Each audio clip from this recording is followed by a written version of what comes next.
also laugh if you're quite as disturbed as I am. Oh, to die laughing must be the most glorious of all glorious deaths!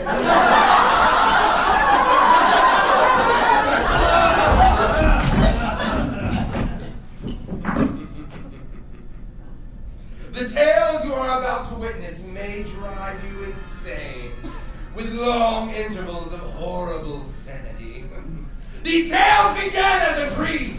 Deep into that darkness peering, long I stood there, wondering, fearing, doubting, dreaming dreams no one will ever dare dream before. These dreams soon made their way onto a page in the form of words. But words have no power to impress the mind without the exquisite horror of the reality.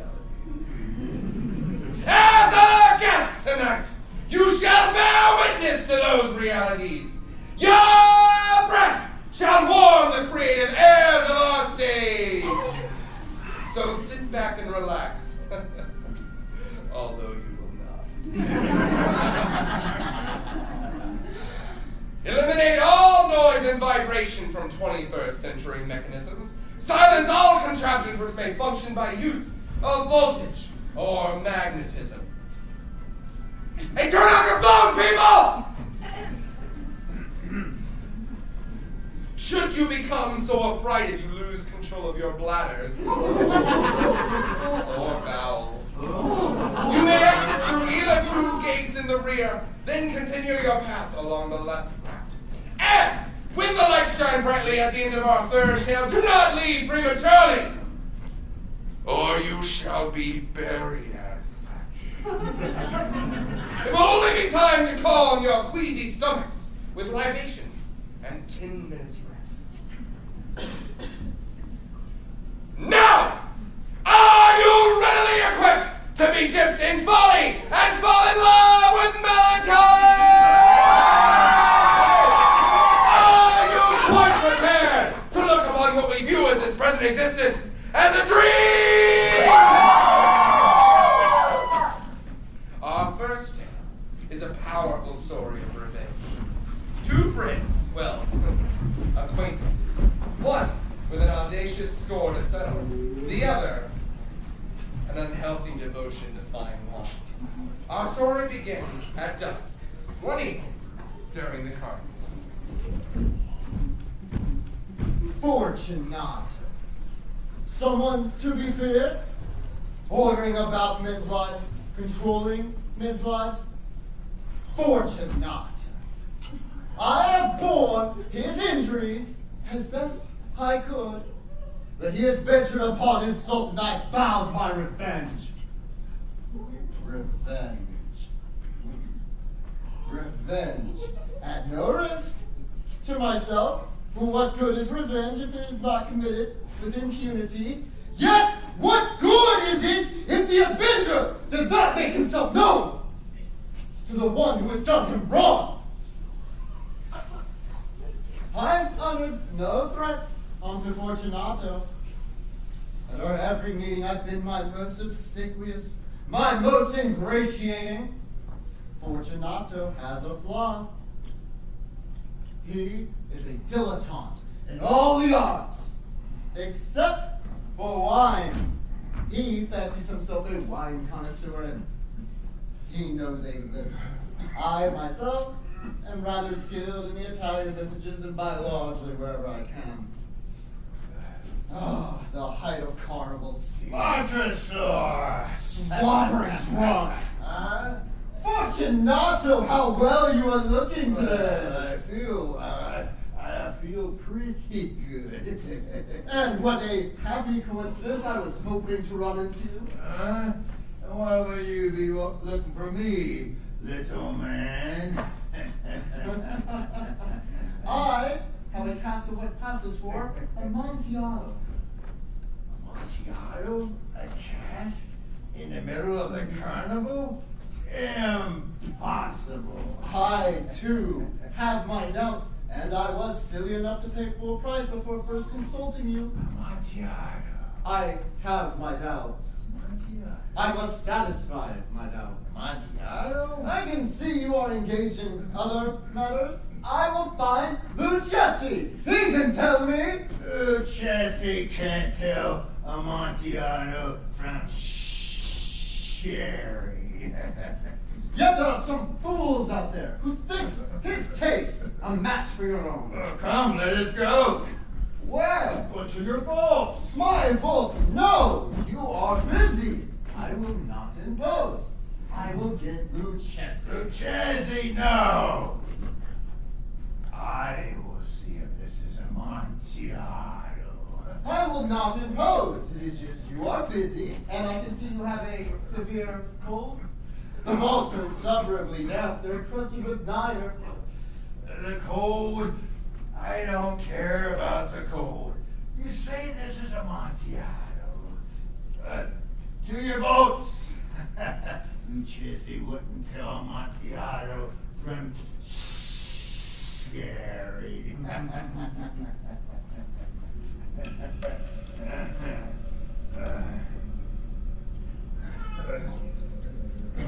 Well, where is it? It's further on. Observe the white webwork. Snider? Snider. How long have you had that? It's nothing. We should go back. Your health is precious. You are rich, adored, and beloved, as I once was. You are meant to be missed. For me, it is no matter, but you will take ill. I can't be responsible. Besides, there is Lucchesi. Enough! It's just a cold. It will not kill me. I will not die from a cough. True. True. I had no intention of alarming you. Maybe a bit of this Medoc will defend us from the depths. Drink! I drink to the buried that repose around us. To your long life.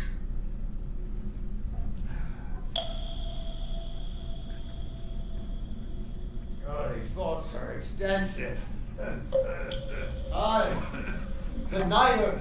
You see how it increases? We are below the riverbed now. The moisture, your cough. We should go back. My cough is nothing. We go on. But first, another taste of that Bullock. Oh, perhaps I should save myself with Amontillado, eh? Amontillado. Oh, I need a drink. Where is that little man? Shit.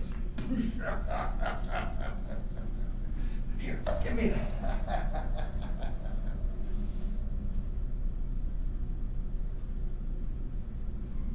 Oh, that's good stuff.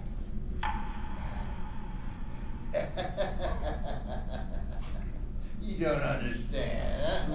Aye. Because you are not of the Brotherhood. What? You are not of the Masons. Yes. Yes, I am. You a Mason? Impossible. I am a Mason. Well, then show me the sign. How's this? A trowel. What a little joker. Let us proceed to the Amontillado. As you say.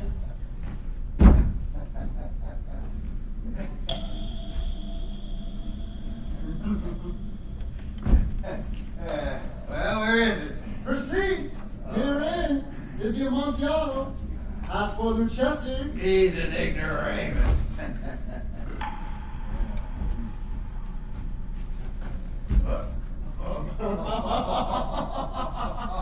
do you feel the niter on the wall? Yes, indeed, it is very damp. Once more, let me implore you to return. Huh? No? You wish to stay? Then it is I who must leave you. But first, one more detail. Amontillado. Ah, yes, the Amontillado. Yes.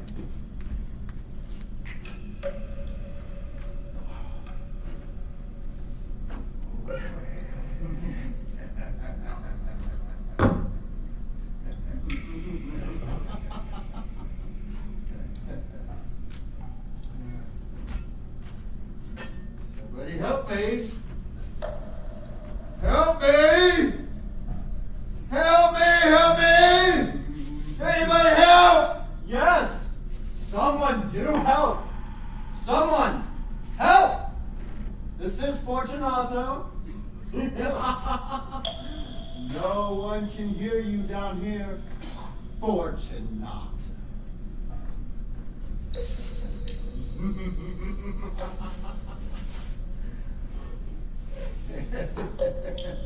Yes. Far too deep below the surface.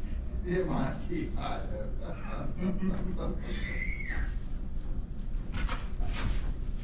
Isn't it getting late? Will we not be missed by the Lady Fortunato and the others? Let us be going.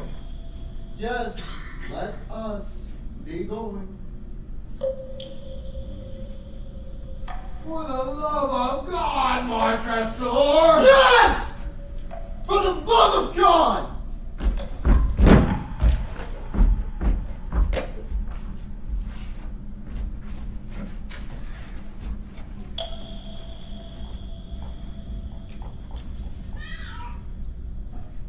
Fortunato.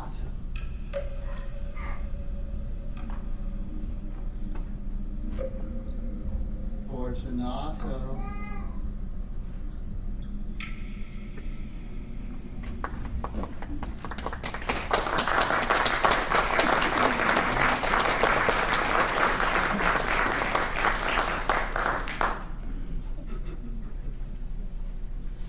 Well, well, well. Talk about adding insult to injury. Poor Fortunato, who was anything but fortunate. Somebody get that guy a drink. Oh, too soon? Oh, for the love of God.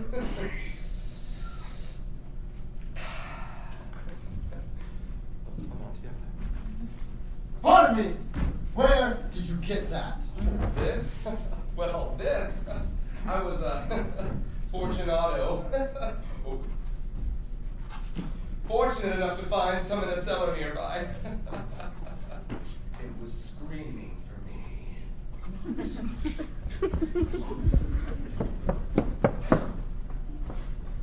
Well, he's awfully suspicious.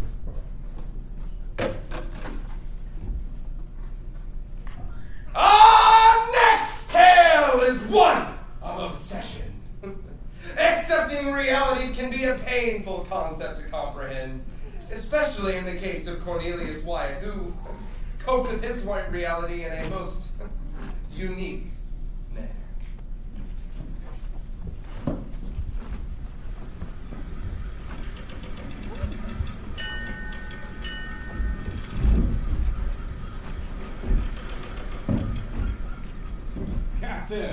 Captain Hardy. All right now, early as always. Your stateroom is right over there, number 14. Thank you. And what do you mean early?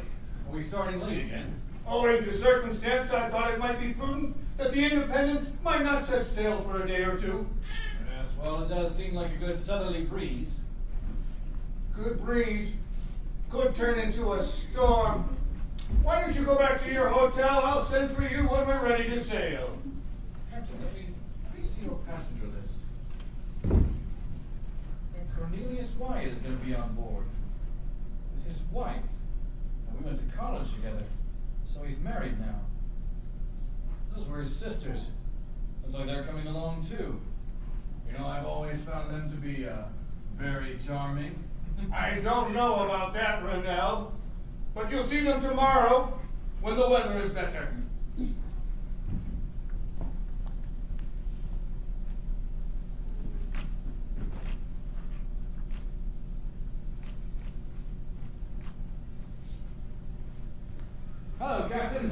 Mr. Rennell. We're sailing today? There's a storm coming up.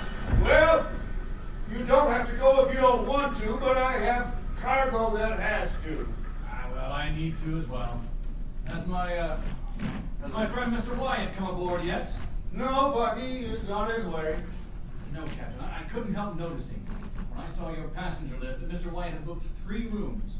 Now, one of them was for a servant, but the word servant had been crossed out. Now he hasn't fallen on hard times, has he? I don't know about that, Rennell, but the extra room was booked for Mr. Wyatt's package that he was transporting.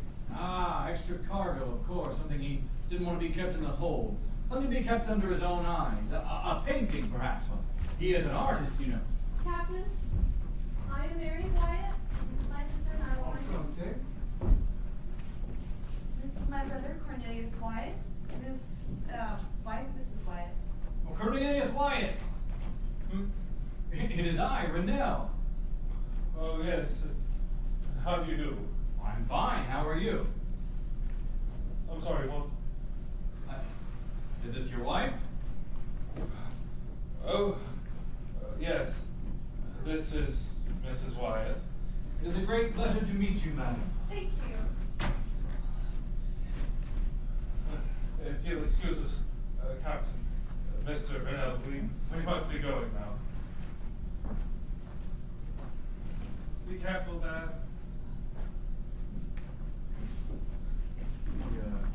They seem tired. I understand that with Wyatt, he's always been rather aloof, but it does seem odd in his sisters. Did you notice the size of the package he had delivered?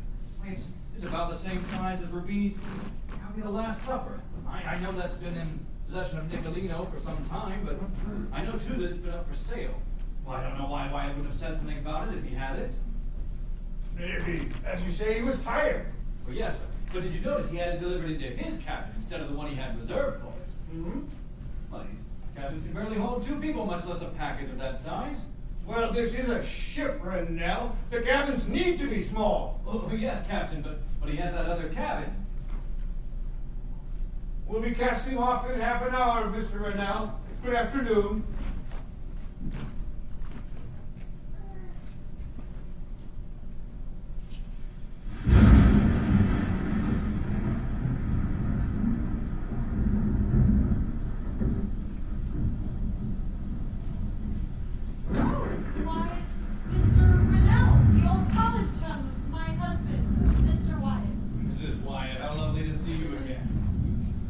Some rest. Oh, rest? Who needs rest? I need fresh air. Well, this storm may put a stop to that. Now, Mr. Wyatt, I wonder if you might do me the courtesy of assuaging my curiosity about something. Mrs. Wyatt, you look tired. How you should return to your room. Get some rest before dinner. Yes, sir. Now, Mr. Wyatt, I wonder what you can tell me about a certain copy of the painting, The Last Supper. The Last Supper? Yes, you have been in negotiations with Rubini, haven't you? What on earth are you talking about? A certain box with a peculiar shape that you have in your cabin, yes? Yes.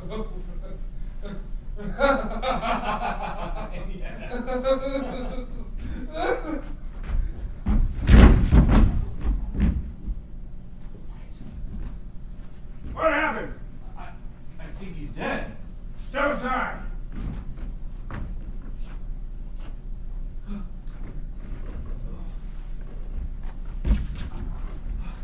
my wife. Help me get him back to his cabin. We'll bleed him. And see that he gets some sleep. Oh, my wife. The Last Supper.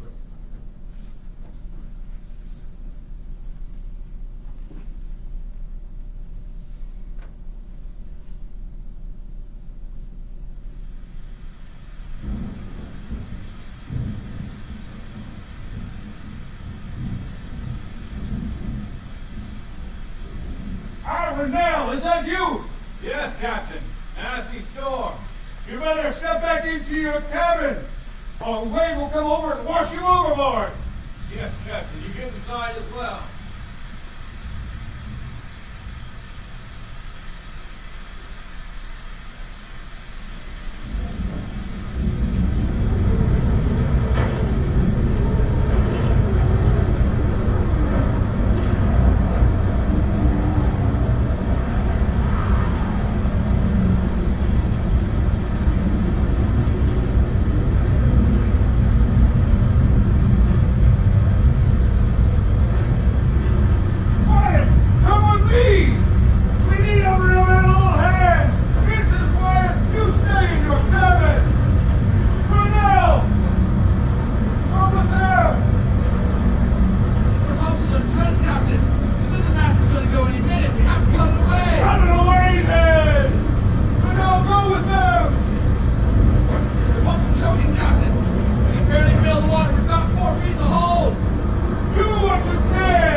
suddenly they sank.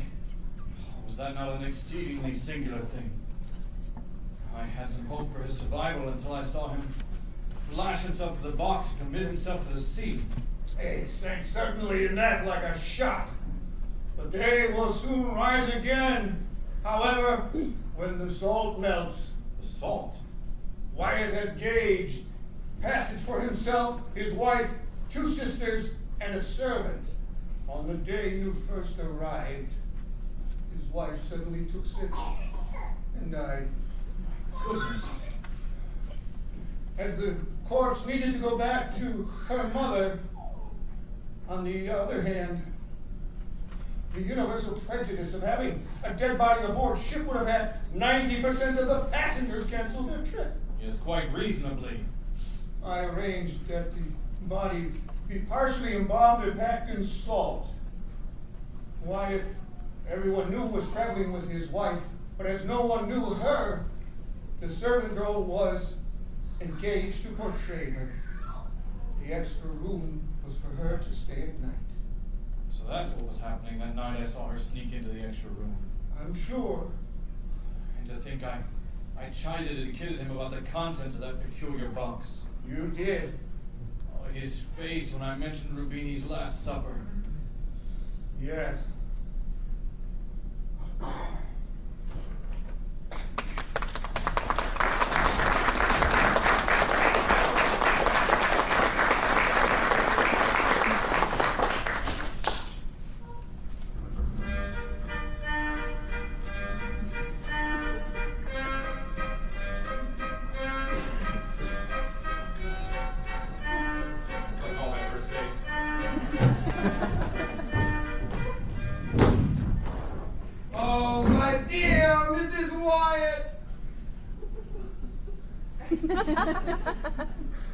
You deserve better than this.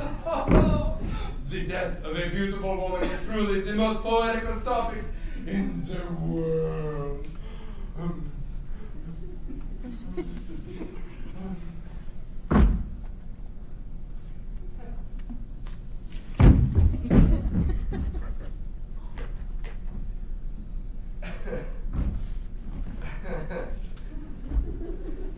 My apologies. She just washed up.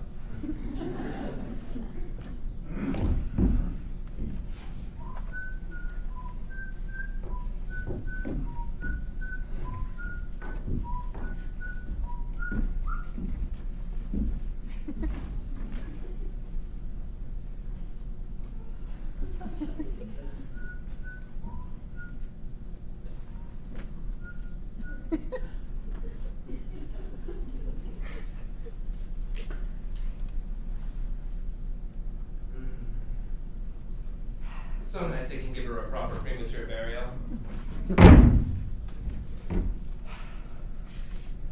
Are you ready for another?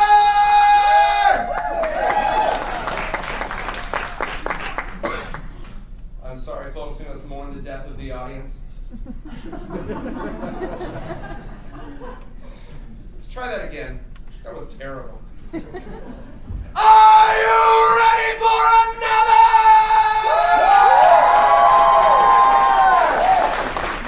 Well, then you are in luck. Our next tale is the story of a curious traveler who found himself in a remarkably insane situation. Literally.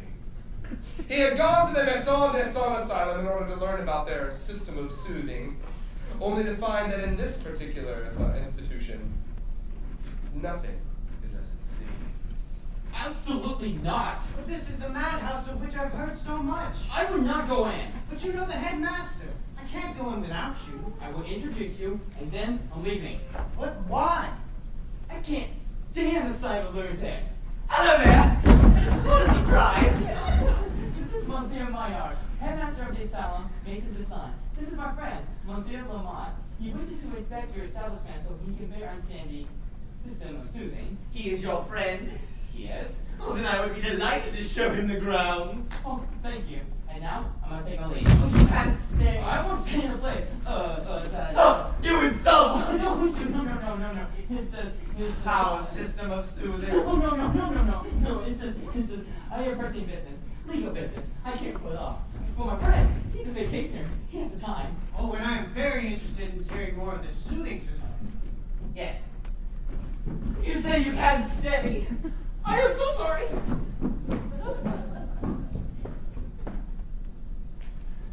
He's afraid, monsieur. Allow me to show you our hospitality. But the lunatics, are they free? No. The system of soothing? No, we dispensed with that many months ago. Granted, it had many successes, a fine method of treatment. However, recently we've adopted the methods of Dr. Tarr and Professor Feather to much greater, to overwhelming successes. Come, let me show you the household. Yes, come. I had heard of the system of soothing while I was in Paris. That confinement was seldom resorted to, punishment of the inmates was avoided, and that they were even allowed to roam about the house as if they were normal persons. Oh, no. A member of my family, my nieces, and a most accomplished woman. 1,000 pardons. However, you will forgive me. The excellent administration here is well known throughout Paris, and I thought it possible to, Say no more, my good friend. It is I who should thank you for the prudence you've displayed. More than once, some unhappy event has occurred due to the thoughtlessness in the past of our visitors. While we were using the system of soothing, my patients were allowed to wander to and fro, and were often aroused to a frenzy of injudicious persons who were called to inspect the house. And you no longer use it? It has been several weeks since we concluded to renounce it forever. Indeed. Yes. We thought it absolutely necessary to return to the old ways. But the advantages of the soothing system were overrated, and the dangers, they were appalling. I believe we gave it a fair trial. I'm sorry you could not have seen it in practice, although I presume you know its details. Well, not altogether. We humored them. We contradicted no fancy that entered their mind. If a man thought himself to be a chicken, we fed him nothing but a diet of corn and gravel. And this was all? Oh, by no means. We had many amusements, music, dancing, star games. We treated each individual as if they had some minor disorder, and the word, lunacy was never employed. We made it a great point to have each of the inmates know one another. This was to give a sense of confidence to the madmen, and it allowed us to dispense with the keepers. No punishment? None. You never confined your patients? Oh, very rarely. Only the raging maniacs. And, now you changed all of this? Yes, and decidedly for the better. After dinner, I will take you on a tour and show you the new operation. This new operation, is it one of your own invention? Well, not altogether. After dinner, I will show you the process, but you must wait, for it is somewhat shocking and I wouldn't want to spoil your appetite. What's that fellow here who fancies himself a teapot? Waiting on the scales in an asylum in France without one of those. Our lunatic was careful enough to polish himself every morning with buckskin and whiting. And then there was a person who thought he was a donkey, which, allegorically speaking, was quite true. For the longest time, he would eat nothing but thistles, but we cured him by insisting he eat nothing else. He was always kicking out his heels, like so.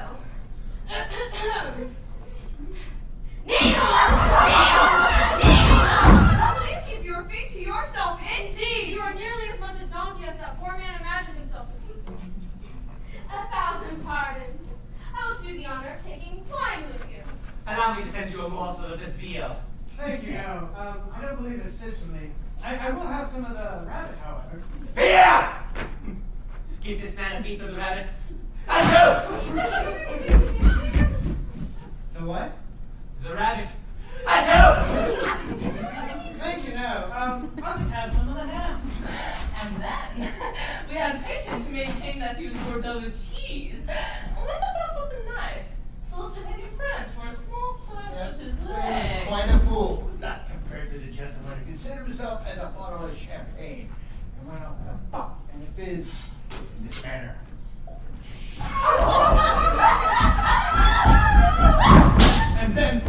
ignoramus who mistook himself for a frog, which, by the way, he resembled in no small degree. Oh, I wish you could have seen him, sir. The airs that he put on. That man was not a frog, though it was a pity he was not. His croak thus. Ribbit! Ribbit! Oh, it was the finest note in the world. B flat. And then, when he put his elbows on the table, rolled back his eyes, distended his mouth, and winked with excessive rapidity. Why then, sir, we would have been lost in the sheer genius of the man. Then there was TKM, who thought of himself as a pinch of snuff, who was most distressed because he could not keep himself between his own finger and thumb. And then there was Jules Soulier, a very singular genius who had mad with the thought that he was a pumpkin and persecuted the chef for making him into a pie, which I assure you the cook did not do. However, for my part, I believe that pumpkin pie a la de Soulier would make capital eating.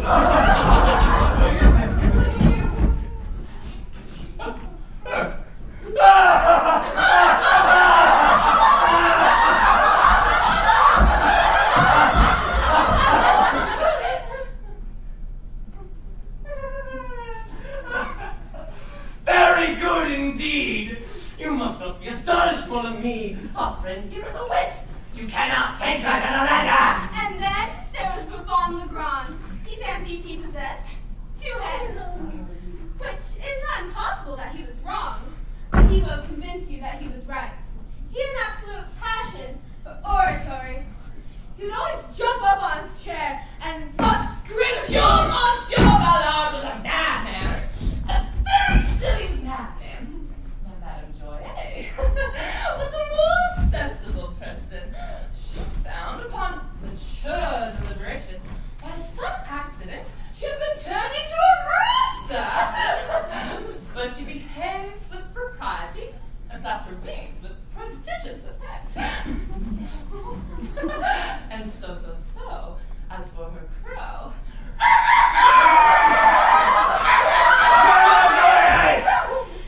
Behave yourself. You either conduct yourself with a lady or with a table full wit. Madame Joyer. Madame Joye was a fool. Now, Eugene Salzback was of much sound sense, really. A painfully modest young lady who thought the ordinary mode of dress indecent and so dressed herself outside of her clothes.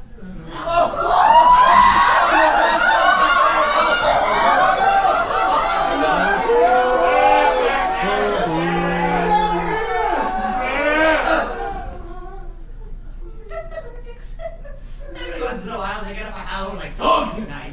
This is, however, followed by an attempt at breaking free, so there is some worry of danger.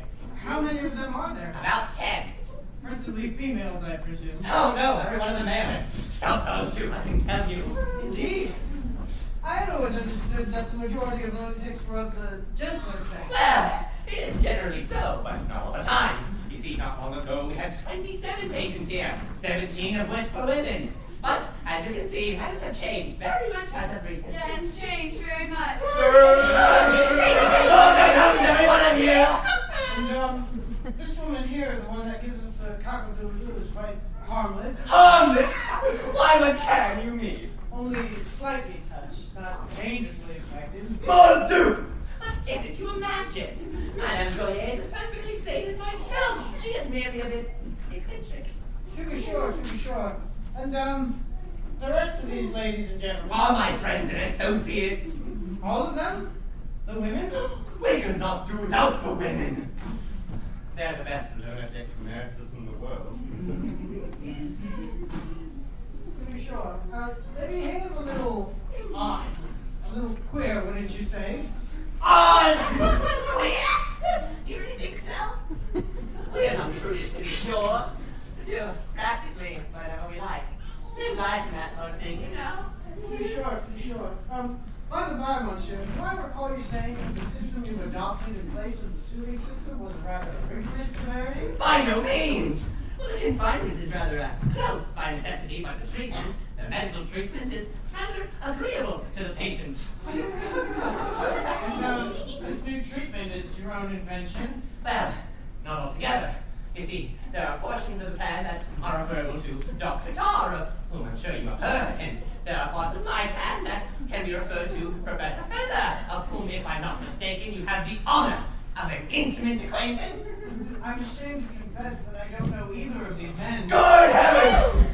Do you mean to tell me you have neither heard of the learned Dr. Tar? Oh, the celebrated Professor Feather. I'm forced to acknowledge my ignorance. I'm humbled to the dust not to be acquainted with these no doubt extraordinary men. I will, however, seek out their writing forthwith and read it with deliberate care. Monsieur Maillard, I must confess it made me quite ashamed of myself. Say no more, my good young friend. Come, join me in a glass of salt and Yes.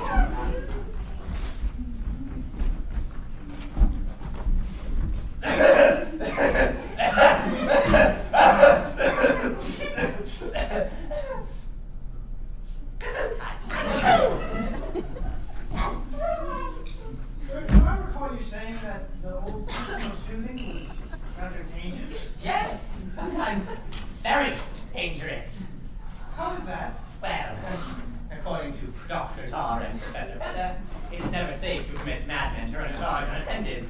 A madman may not be soothed, as it is called. He's too cunning for that. He may pretend sanity. When a madman appears thoroughly sane, that is the time to put him in a straitjacket. Have you had much experience with this danger? Oh, yes. Not long ago, while we were using the system of soothing, my patients were wandering freely and, well, they pinioned the keeper's hands and feet and threw them in the cells.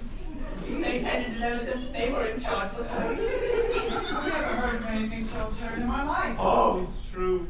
It all came to pass by means of, well, a stupid fellow, a madman, who had taken it in his mind that he had created a better system of government. Well, he wished to give this system of government a try, so he persuaded the rest of the inmates to join him in the conspiracy to overthrow the reigning powers. And he succeeded? Oh, no doubt about it. The keepers were shut in the cells, I'm sorry to say. Quite a cavalier matter. But I presume a counter-revolution was soon enacted. The villagers in the town, visitors coming to the establishment, somebody would have given the alarm. That we got out. You see, the head rebel was too cunning for that. There were no visitors at all. Well, with the exception of one day, a rather stupid-looking young fellow. He had no reason to be afraid. He let him in to see the place, just have a little fun with him, and then he sent him on his way. But how long then did the madman reign? Oh, very long time. A month, certainly. I can't say precisely. Oh, and they had a jolly season of it, too. They made free with the family wardrobe and jewels. And the cellars were stocked full of wine, and these madmen knew how to drink it. They lived well, I can tell you. But the keepers, what treatment did they use on the keepers? Well, as for that madman, not necessarily a fool, as I have observed. It's in my honest opinion that it was a far better treatment than it succeeded. Simple, neat, no trouble at all it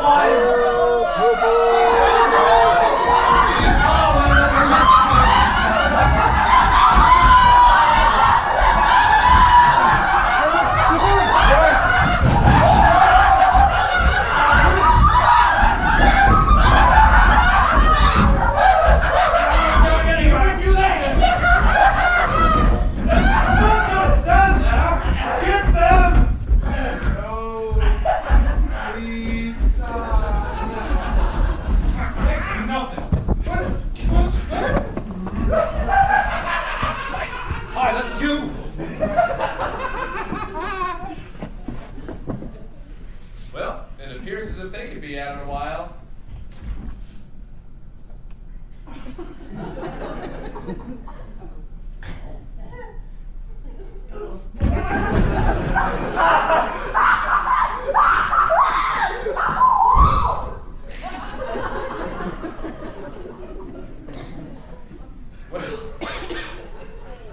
Perhaps now is an appropriate time for a delay in our storytelling. And, if you happen to stumble upon any of the escaped lunatics, could you please tell them to get back to the asylum as soon as possible?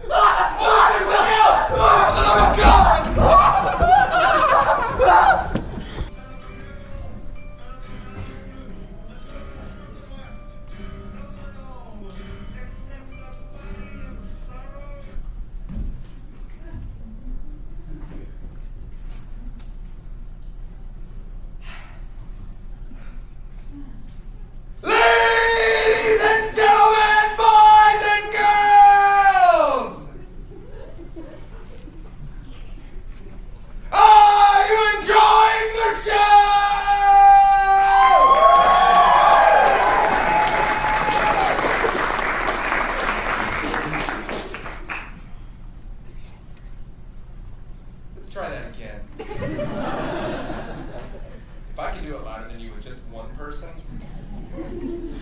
Are you enjoying the show?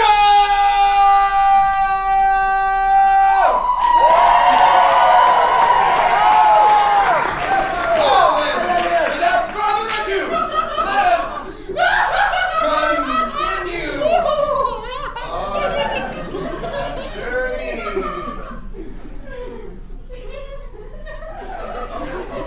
Excuse me.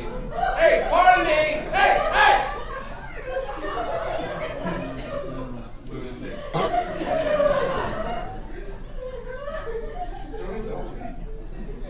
Have you ever worked in an asylum before? Hey! Ah!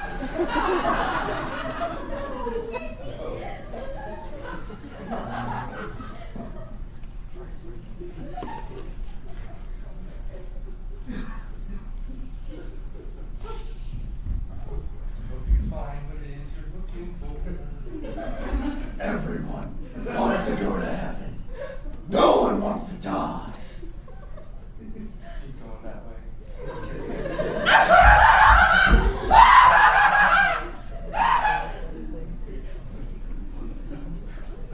You know, sometimes imagination gets the best of us. We all experience a bit of madness from time to time. Men have called me mad, but the question is out. Whether madness is or is not the loftiest of intelligence, whether all that is grand, whether all that is profound does not spring up from disease of thought. The subject of our next story, thought. He could bargain his way out of his own impending doom. He suspected that his social standing in an ironclad castle would help him to escape the tenacious man of death.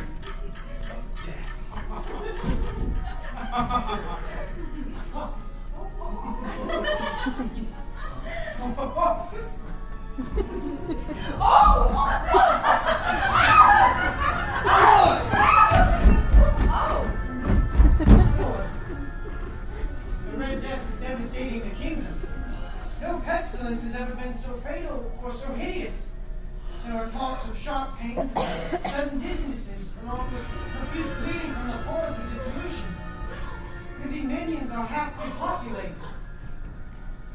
Be not afraid. You are safe. I want to summon 1,000 healthy friends from among the knights and dames of my court. And will retire to a hidden room deep within one of my abbeys, one of which I designed myself. But that I know the high walls surrounding it are strong, and the gates made of iron. And with the blacksmith, the hammer and weld the gates shut, so that no one gets in nor out. Stock the abbey with plenty of provisions. Let the outside world take care of itself. We shall not feel any fear, nor sorrow. We shall spend our days in pleasure.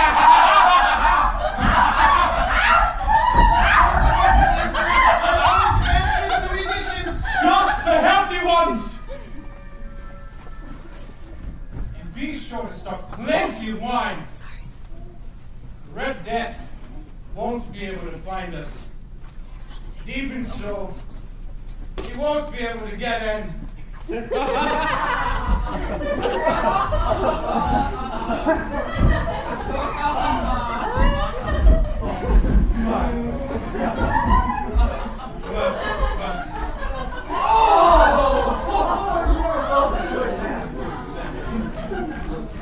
My dear!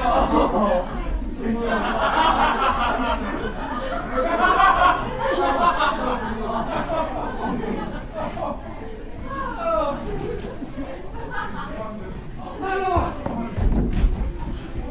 The irons are welded shut and the gates are closed.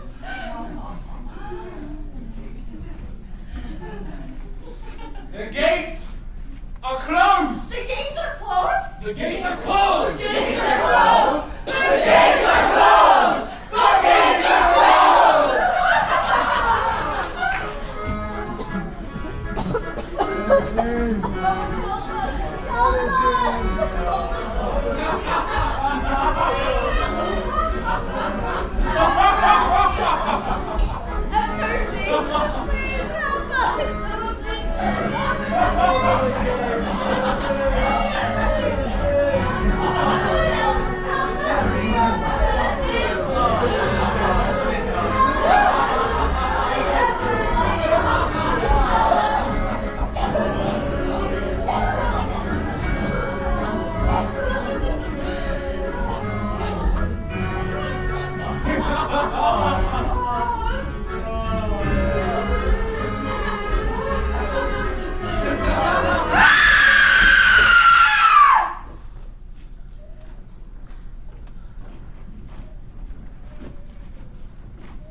You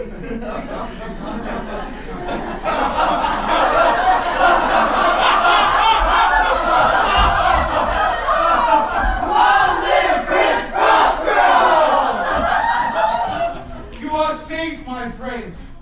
This is a magnificent structure. The abbey is amply provisioned, and I have provided all the appliances for pleasure.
None of them wanted to die. Yet, I wonder how many will go to heaven. Certainly many will find their place among the nethermost depths. Sometimes, even to the sober eye of reason, the world of our sad humanity must assume the aspect of hell.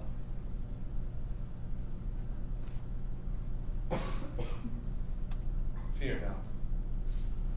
All that we see or see is but a dream within a dream.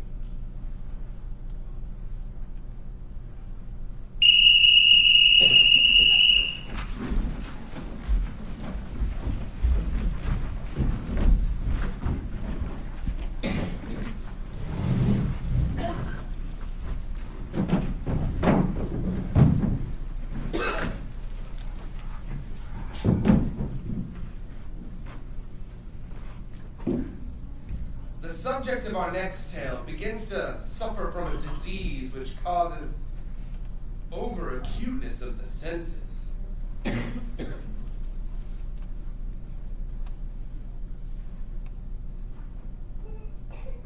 you hear that?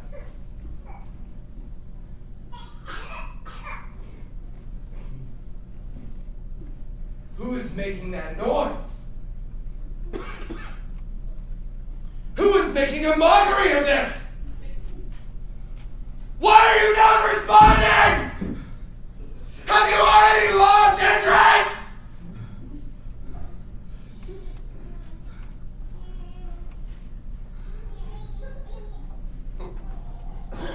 My apologies.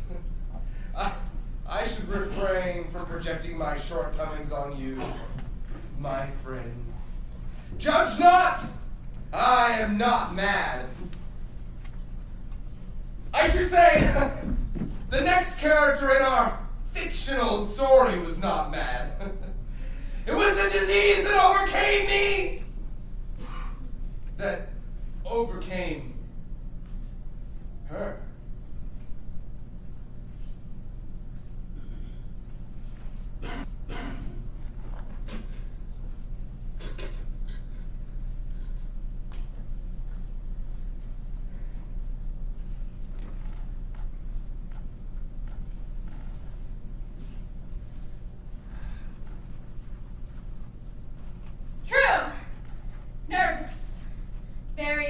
Dreadfully nervous I have been, and am. But why will you say that I'm mad? The disease has sharpened my senses, not destroyed, not dulled them. Above all was a sense of hearing acute.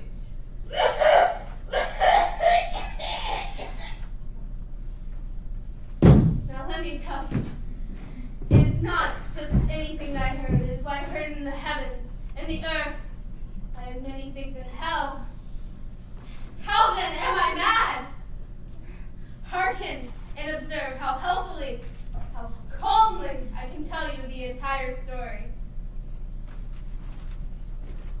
Where's my slippers? I tell you to find them in your scarf. Did the doctor say all was well? Oh dear, my pie. And what doctor? There's a doctor? I'll reschedule your appointment then. Such a good girl. Now my slippers.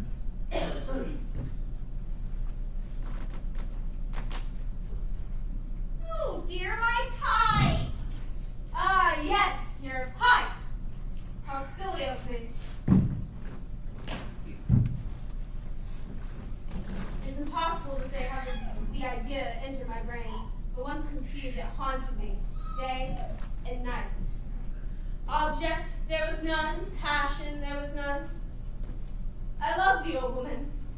She had never done me harm, never given me insult. For her gold I had no desire. Ha! Here it is in my pocket as I remember. How very good! I think it was her eye. Yes, this was it. One of her eyes resembled that of a vulture, a pale blue with a film over it. Never it fell upon me, my blood ran cold. I'm going to make supper. What? No, I'll take care of it. Remember what the doctor said, with your memory. What doctor?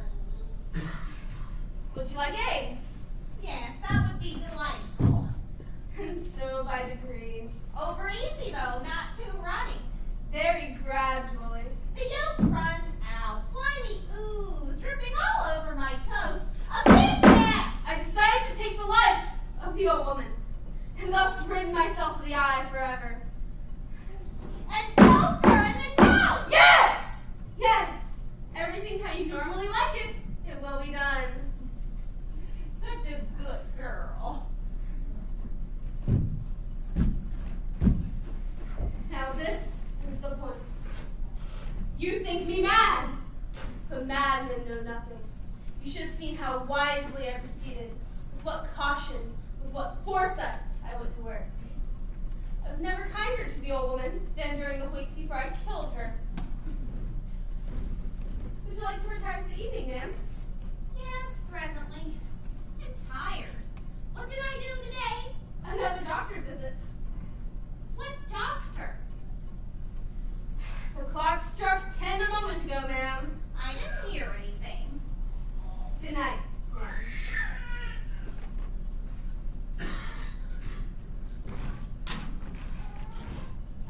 Every night, just at midnight, I would turn the latch on our door and open it, oh so gently. Then when I made sufficient opening for my head, I put in a covered lantern, closed so no light could escape, and peered in. You would have gasped to see how cunningly I did this.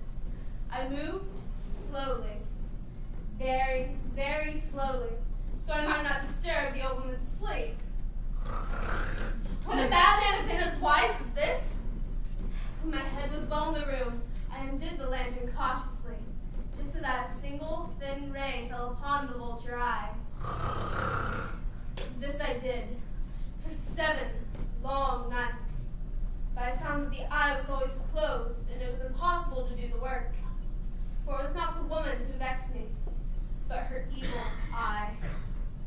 However, upon the 8th night, Who's there? I froze. For a whole hour I did not move a muscle, and in the meantime did not hear her lie down. She was sitting in her bed, listening. Finally, oh,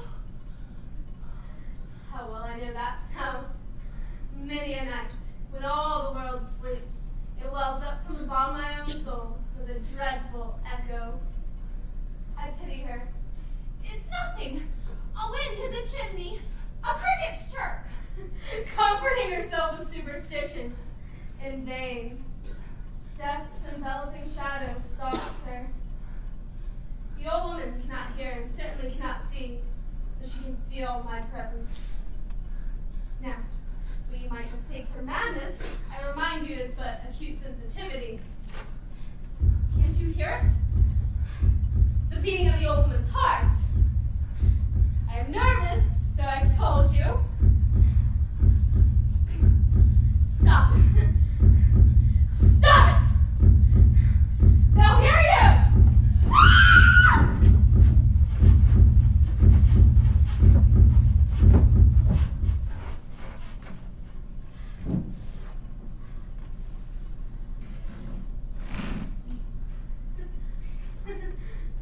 No pulsation. No heartbeat. Dead. Stone dead. Her eye will afflict me no more.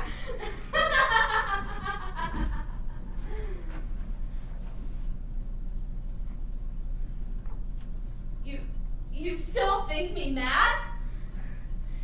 Consider what wise precautions I took in concealing the body. First, I dismembered the corpse. I cut off the head, the arms, the legs. Then I took up 3 planks from the chamber flooring and deposited the body below. Then I replaced the boards so cleverly that no human eye, not even hers, could have detected anything wrong. There was nothing to wash out, no stain of any kind, no blood spot whatsoever. I had been too wary for that. A tub had caught it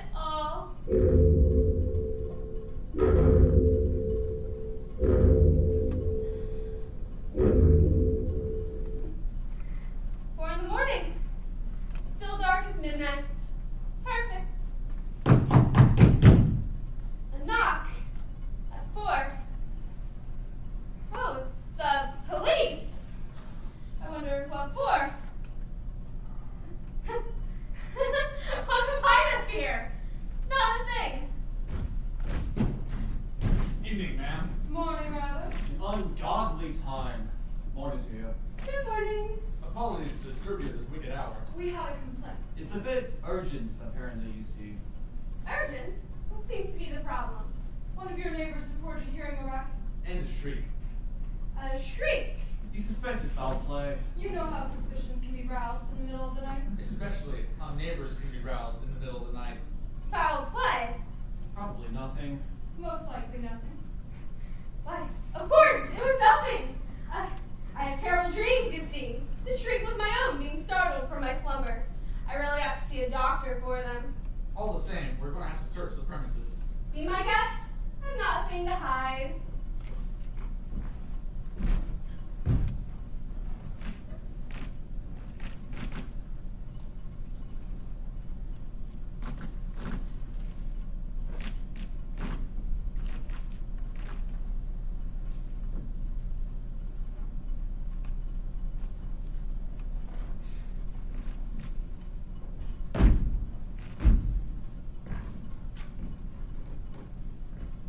There's an elderly lady who lives with you in this apartment, is that not so?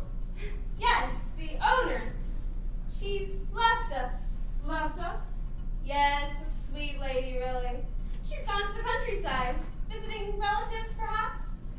She did not say when she'd come back. I had to write to her to see. She forgets so easily. And so I bade them to search. Search well. I led them at length to her chambers. I showed them all her treasures, secured, undisturbed. Please, constables, do sit. You must be tired of being a late hour and all. We really shouldn't. All right. Thank you. I myself shall sit here.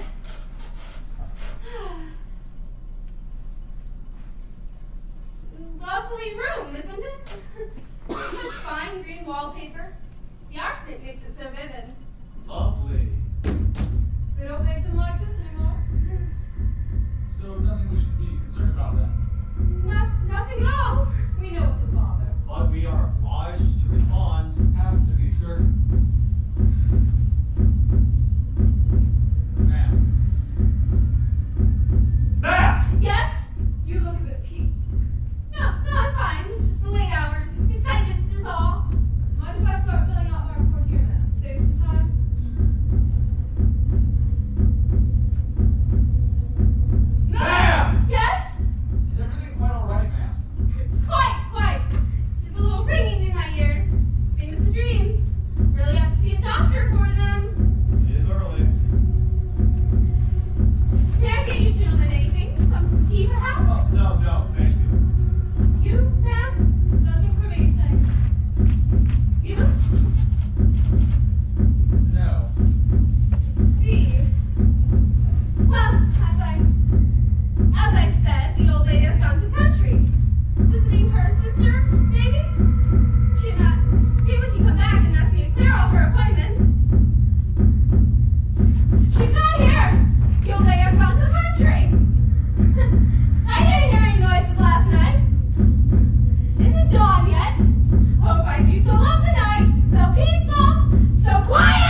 you don't even know what madness is!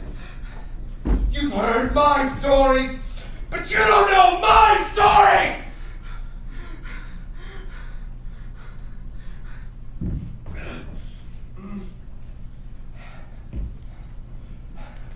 Ladies and gentlemen!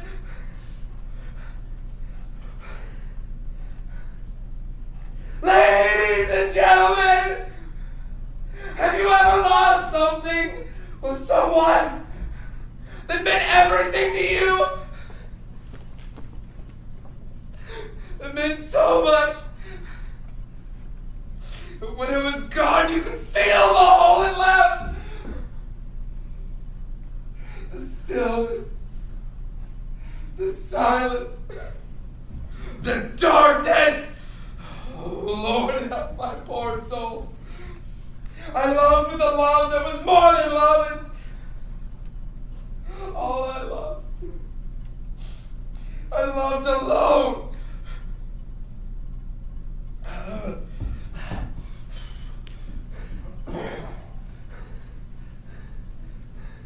Ladies and gentlemen,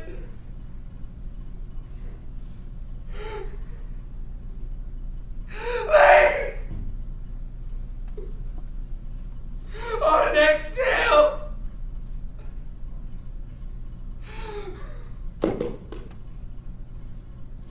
Our next tale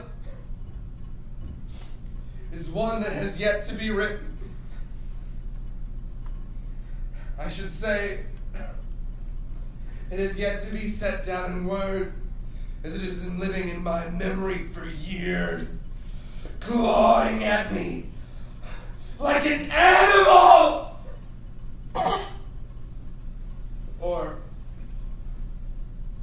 Or a bird.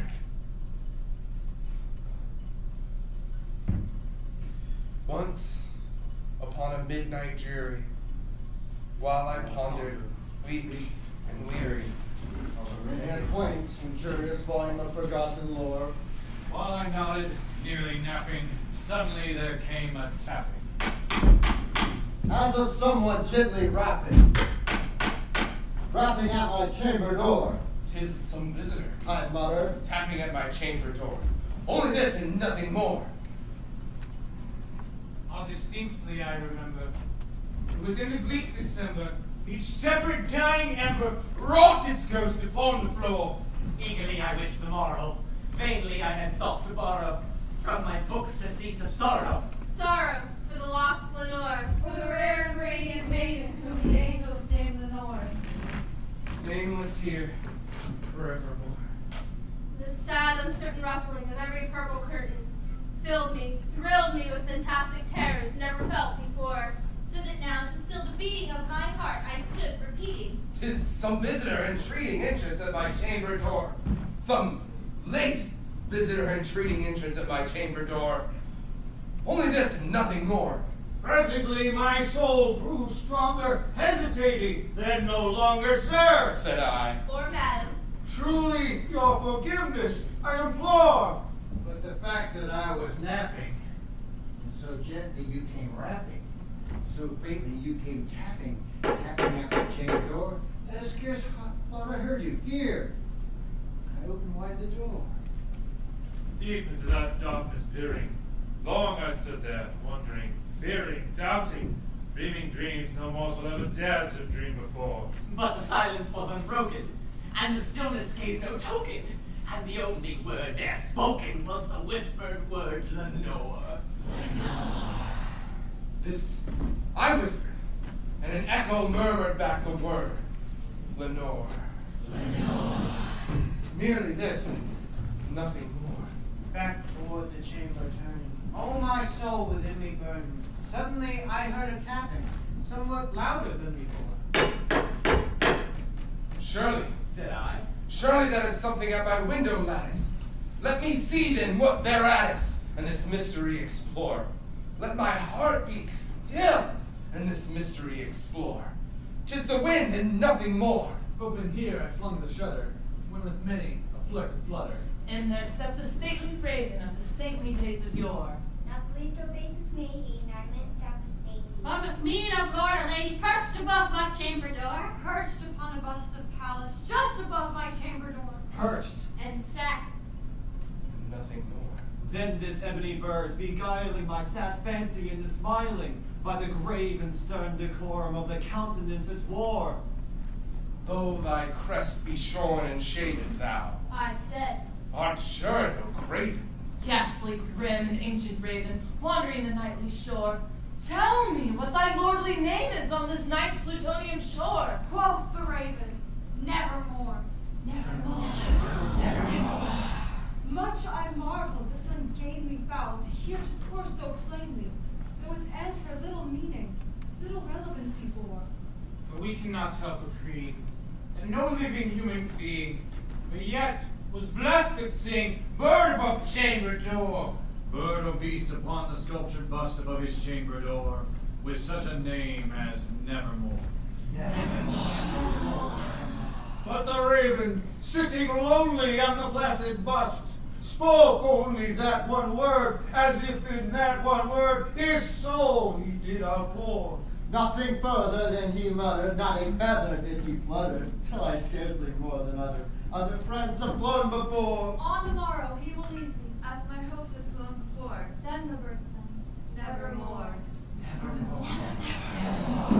Startled at the stillness broken, by reply so aptly spoken. Doubtless, said I. What it utters is its only stock and store, caught from some unhappy master whom unmerciful disaster followed fast and followed faster, till its songs one burden bore, to the burden of his melancholy that single burden bore, of nevermore. But the raven still beguiling, hold my fancy into smiling. Straight I wheeled a cushion seat in front of bird and busted door. And upon that velvet sinking, I betook myself to linking fancy unto fancy, thinking what this ominous bird of yore, what this grid, Ungainly. Ghastly. And ominous bird of yore meant in croaking nevermore. This I sat engaged in guessing, but no syllable expressing. To the fowl whose fiery eyes now burned into my bosom's core. This and more I sat divining, with my head at ease reclining on the cushion's velvet lining, the lamplight gloated o'er. But whose velvet violet lining with a lamplight gloating o'er, she shall press, nevermore. Then methought the air grew denser, perfumed from an unseen censer, swung by seraphim whose footfalls tinkled on the tufted floor. Wretch! I cried, My God hath sent thee! By these angels he hath lent thee! Respite and nepenthe from thy memories of Lenore! Quaff this kind nepenthe, and forget this lost Lenore! Quoth the raven, nevermore. Prophet! Thing of evil, prophet, still and bird or devil! Whether tempter, sinner, tempest, toss thee here, short desolate yet all undaunted on this desert land enchanted. On this house of horror hunted, tell me truly, I implore. I implore.